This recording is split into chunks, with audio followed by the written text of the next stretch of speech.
Well, there we are. Finally getting around to recording. Morning, everyone.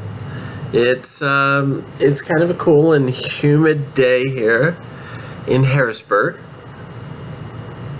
And as you can see, my hair is different. This is an old wig of mine. I dropped my other wig off at the place where I bought it. I'm checking my battery. And I had an old one that I'd left there. It's been trimmed up. I got all the crap off the bottom here, so it's not resting on my shoulders. And it's even got a little bit of bang. Although, yeah, see, I have bangs. But I actually bought a new wig.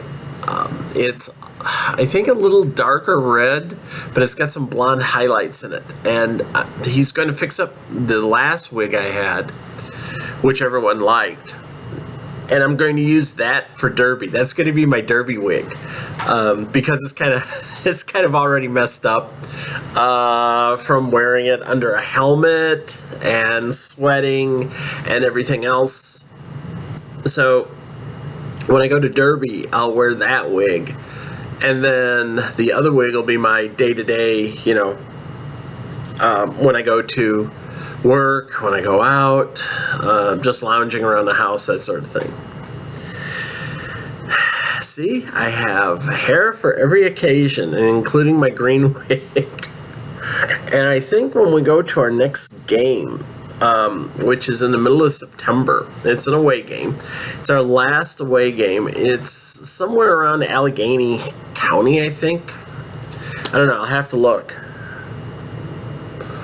But I'm thinking of going with like purple hair, getting teal or something like that, and I'll wear that. So yeah, I'm going to start this whole thing where I'm going to have different colored wigs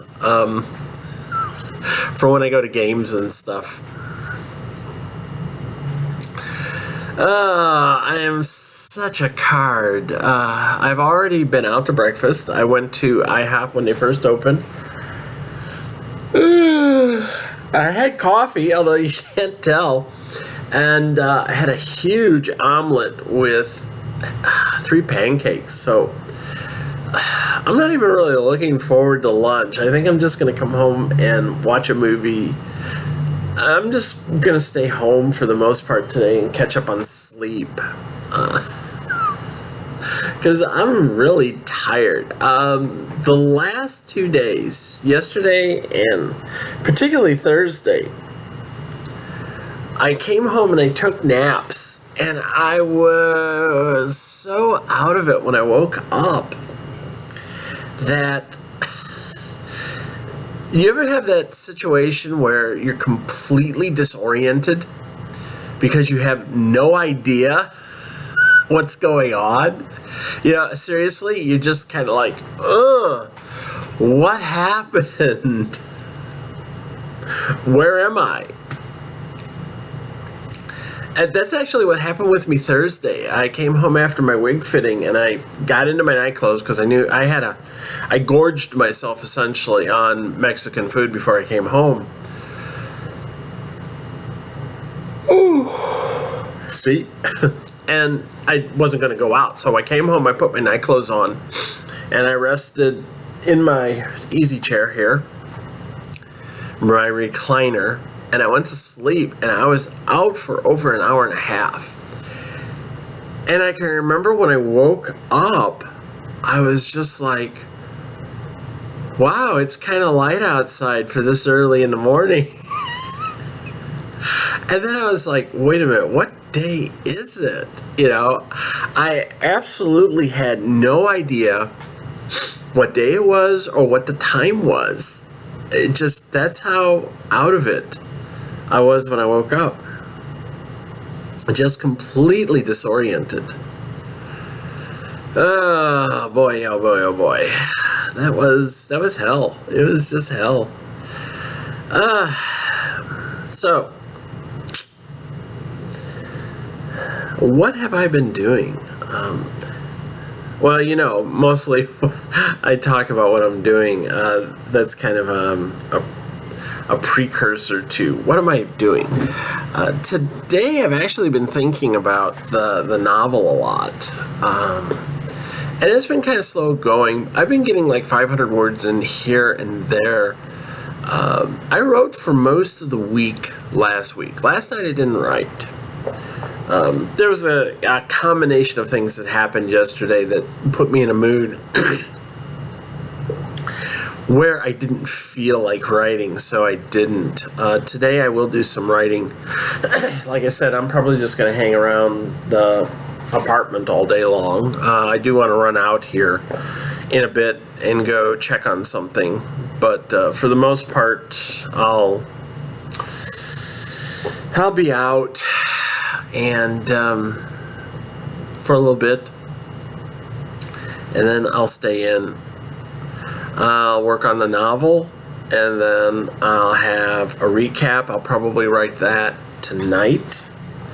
And then I have a recap I need to write tomorrow as well. So, busy girl. I've actually been kind of working out some of the details of things that are going to come up in Act 2. Oh, sorry. Sorry. But I've actually been thinking about some of the details I'm going to work up in Act 2. And even some of the things that are going to come up in Act 3. And every time I turn around, it's like I'm adding stuff to this novel. You know, the whole vacation with the Kirillovis. That's going to actually be a rather interesting segment of the book. But yes, I will pop over 200,000 words for Act 1. And then you start thinking about it, and it's like, well, if I go over 200,000 words for Act 2, and I go over 200,000 words for Act 3, that is a 600,000 page novel. And it's even worse when you think about, if you separate all 3 acts into individual books, which is, if I ever get around to publishing this sucker, is really what I want to do. Each act is like publishing a 200,000 word book. That's a lot. Just as a point of counter,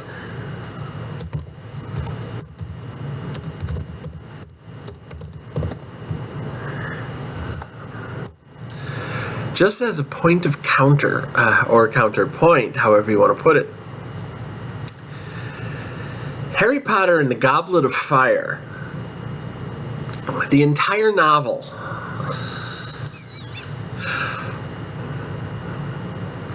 was 190,637 words. I am actually about 7,500 words beyond that.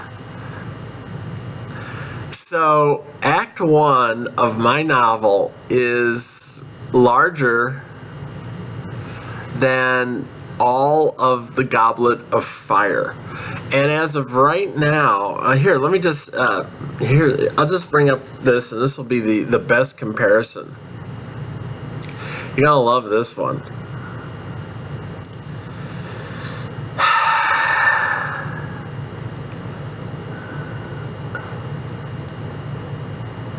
Come on. Where's my novel? This has been happening a lot on my computer of late. It seems like things have been taking longer to... What the hell is this?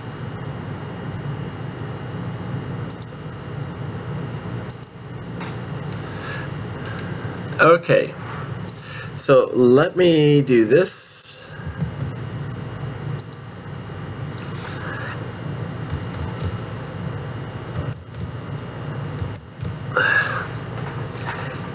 The last book in the Harry Potter series, Harry Potter and the Deathly Hallows, ran 198,227 words.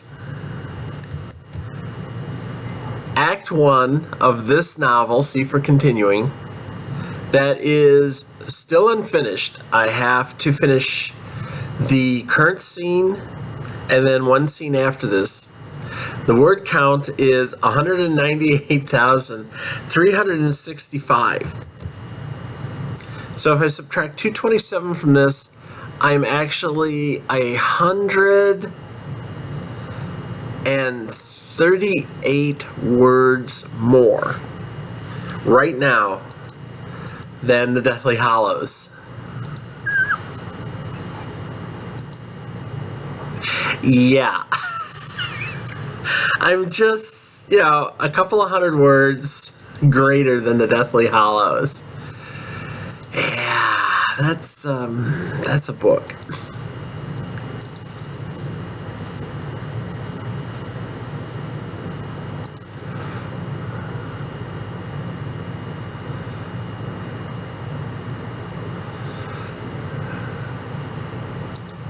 So there you go. Big novels. Ah, boy. Gotta love it. I love the fact that one act in my book is bigger than all but the Order of the Phoenix. One act in my book is bigger than all of the Harry Potter novels except for Order of the Phoenix, which is 257,000 words. However, it all balances out as J.K. Rowling's bank balance is far greater than mine. Far greater.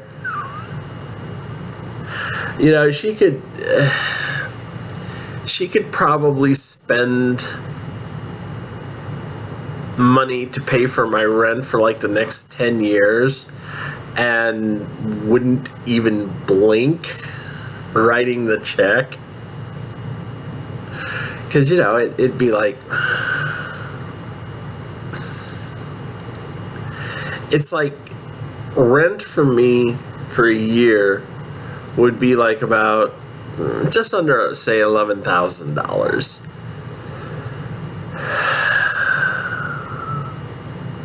So for 10 years, say $110,000. She wouldn't even blink. $110,000 for her is really nothing, Yes, I realize she's no longer a billionaire because she gave away a lot of her money, but she's still pretty comfortable, I'm going to guess she's somewhere up around, like the $700 million mark. So, $110,000 for her is nothing. That's like...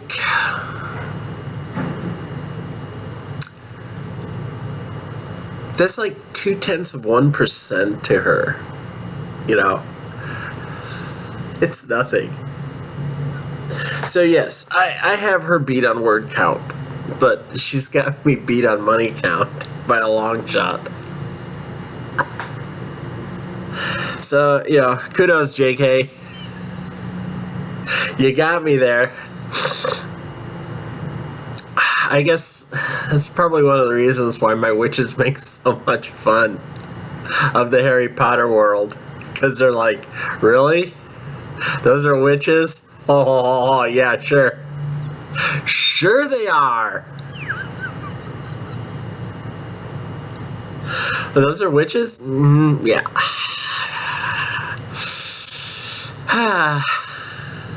Yeah, you gotta love that too. They make fun of the Hogwarts Express in the first novel. They make fun of Quidditch in the first novel. They're like, this is the stupidest game that was ever invented.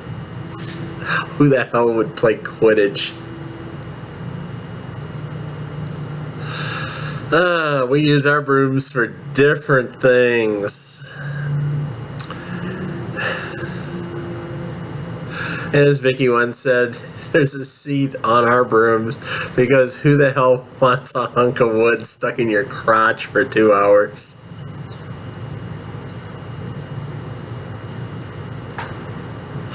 Yeah, and if you remember, some of you may remember some of the original illustrations of them playing Quidditch, and there was nothing there to hang your feet on. Your feet dangled down while you flew your broom. Yeah, there you go. They only added the stirrups for the movies. So, I was thinking ahead when I built mine. It's like, okay, let's take all of the stuff that has not been done for broomsticks in the past, Harry Potter included, and then take some scientifically minded witches who are building a flying machine that looks like a broom and improve it so that, you're not torturing yourself while you ride it. And again, I came up with the concept. It's a lot like riding a mountain bike if your bike only had part of a frame and no wheels, and oh yeah, you were hovering a mile above the ground, Let's look at it that way. And it really is kind of like that, so.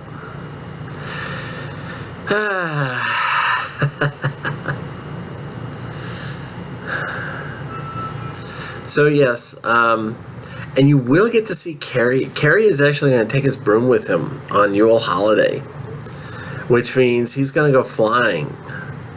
Which means, let's see, is there anyone in the Karlovy household that also has brooms? Well, yeah, the whole family.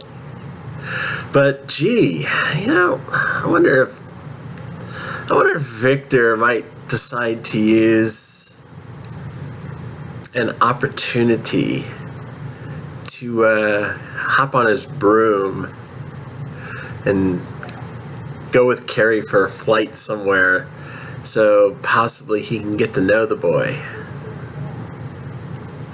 Which, Pavlena knows that Carrie's basically going to be her son-in-law. She knows this already. Let's not kid ourselves. She stated early on in the beginning of the book that she has seen Carrie's name in Annie's wedding book, so she knows. It's the only name that's in that book. She knows. Annie came out after she was reading Carrie's letter at the beginning of the novel, which happened like over a year ago. But anyway, Annie just basically says, I'm going to marry this boy. And Pavlena believes that. She has no reason to believe that Annie is lying to her. But Victor doesn't know any of this stuff. Remember, Victor didn't even know Carrie's real name until right before Yule holiday during their A-levels. So Annie had been away at school for several months before Pavlena broke down and said, oh, by the way, the name of the ginger hair boy is Carrie Malaby. And then he didn't meet Carrie until a year later, when they were coming home for Yule. So, he doesn't know a lot about Carrie. But that's beside the point. It's not so much he doesn't know a lot about Carrie. He doesn't know about the future plans of Carrie with a certain member of the Karlovy household. Victor's... I'm getting my bangs in place here. Victor's kind of like a lot of fathers. Got my bangs, I'm playing with them. Victor's like a lot of fathers. He probably figures that, this whole thing of my daughter seeing this kid in her dreams, this is just a phase. This is fine and dandy while they're at school, but eventually Annie's going to meet the man who she's going to marry and be happy and all this other stuff. And Victor doesn't realize Annie did meet the man of her dreams. Literally, the person she's going to marry and be happy with the rest of her life. And she made that decision when she was about 6 years and 8 months old. Come on, Dad. You have absolutely no freaking idea. So, Victor's like, should get to know a little bit about the boyfriend my daughter's dating. And probably somewhere in the back of the mind, he's figuring, oh, at some point then he's going to find a nice Bulgarian boy, they'll settle down. Just like, Louise Mallaby probably has thought, oh, at some point my son's going to find a nice Irish girl and settle down. They're almost like two sides of the same coin. Although Victor's not quite as, crazy as Louise. Victor would never do the things to Annie that Louise has done to Carrie. He couldn't. It would just kill him. Unless he gets angry. But you could bet. He might take out some anger on Carrie. It depends.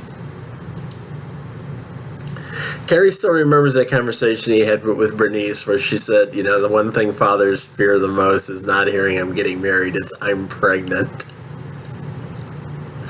Because that means one thing and one thing only, and, the stork doesn't drop off those babies. They come through another method. Yeah.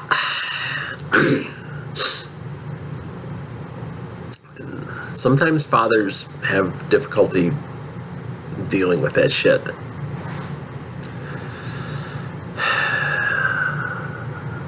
So, what are you going to do?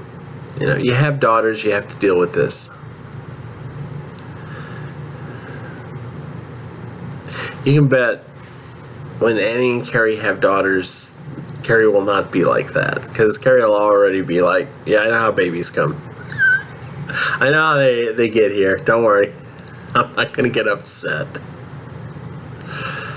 Yeah.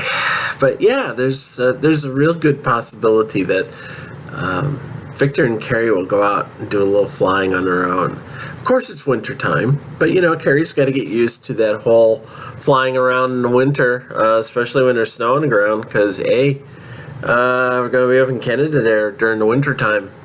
That's the thing. The Polar Express happens like 2 weeks after they get back from Yule vacation. And the way it's actually going to work is they'll come back, and on the weekend before, right after Yule, they'll come back that weekend. They'll start classes. Then that Friday and Saturday after they come back, Carrie and Emma go out for what they call a test flight. They get plopped down in the middle of somewhere, not too far away. The way they work it out is they're actually going to be within like 300 or 400 kilometers of the school. So they get plopped down somewhere, pretty much in the U.S., in a mountainous area, of which there aren't many. So they're going to get dropped in like Maine or Vermont, New Hampshire, maybe even New York, maybe even Pennsylvania, because there's places around here you could drop somebody down in the middle of the night in winter, and it's pretty remote. And then they got to fly back on that Saturday. That's why they never plop them down more than a few hundred kilometers away from the school. That's the test flight. Basically, they go out in the middle of the night. They have to set up their camp in the middle of the night, just like they do when they go out for the Polar Express. And that's their last test. If they can't hack that one, if they can't figure out where they're at when they wake up in the morning and figure out how to get back to the school, they certainly are not going to know how to do it when they're plopped down somewhere like, say, maybe 1,000 kilometers from the school in the middle of middle of Canada. And then the weekend after that, if everyone successfully manages their test flight, then the next weekend, it's off to Canada with you, eh? We're going to be going out. You'll be flying back there in the wintertime there, eh? And some of the people will actually try to make it all back in one day. You'll hear that there are changes to that. There are going to be changes to the rules. It's been kind of hinted at, but one of the things they have to do is they have to They will have limiters on their brooms, so they can't fly at top speed. The best they'll be able to manage is like a couple 100 kilometers an hour. That helps. But I mean, even so, if you're like, 1,000 kilometers away, even at a couple of 100 kilometers an hour, you could come back in 5 hours if you know where you're going and you know how to navigate. I have an itch on my ankle. And you're not suffering from frostbite and hypothermia, because flying at 200 kilometers an hour when your wind chill is like minus 40. They were able to pull that off. They were able to pull off a minus 50 wind chill for like just under an hour coming back from Canada when they came across the Gulf of Maine that time. That was an hour. Multiply that by 4, and you actually could have people who just like, they're not going to make it. And most of the people are going to be shuttled out more than 1,000 kilometers away. So the idea is that you'll get everyone to the point where they'll have to at least sit down somewhere on a Saturday and set up a campsite and spend overnight, and they'll be back on Saturday. They'll fly at least Friday. They have to spend the whole day out on Friday, then come back. You could fly into New Hampshire, set up a campsite in the mountains someplace, and then you'd only be like a few 100 kilometers from the school and just pop in the next day, which is what some people do. They give you the whole weekend, because in the past sometimes they've needed that, especially if you get lost. Or you start doing stuff like, it's really cold and you're coming down with hypothermia and stuff like that, which has happened. And also that's the same weekend Annie's going to go off and do something. That's been hinted. It's been hinted she's going to do a little guardian work. And,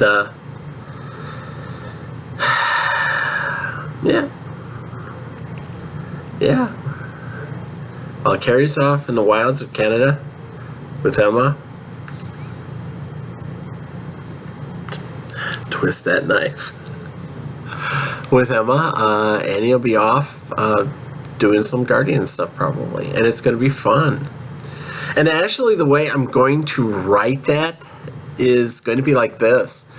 We'll see the preparations for Carrie going off to the Polar Express, and then he and Emma will jaunt out, and then Annie will leave and go do her thing.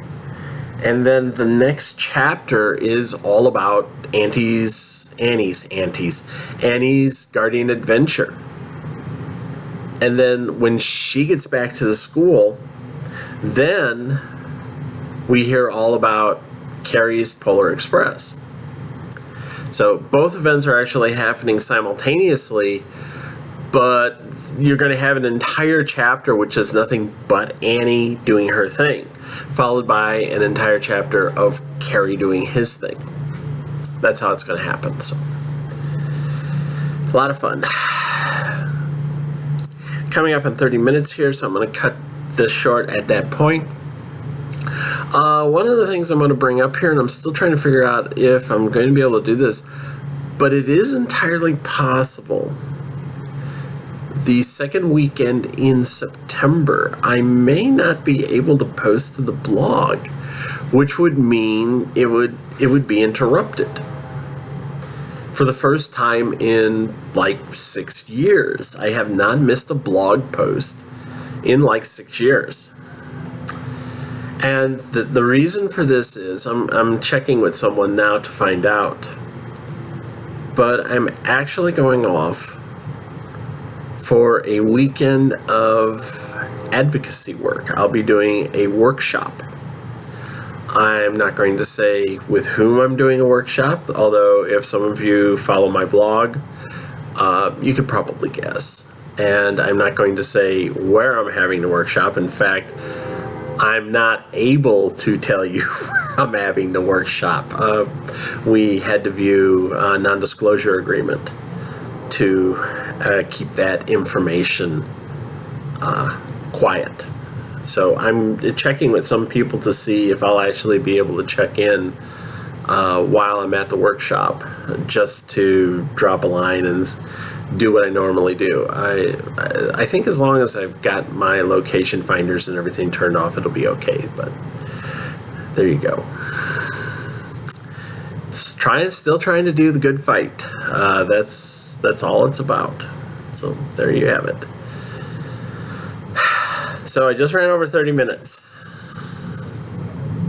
I will let you go. Take care. Have a good time. Bye-bye.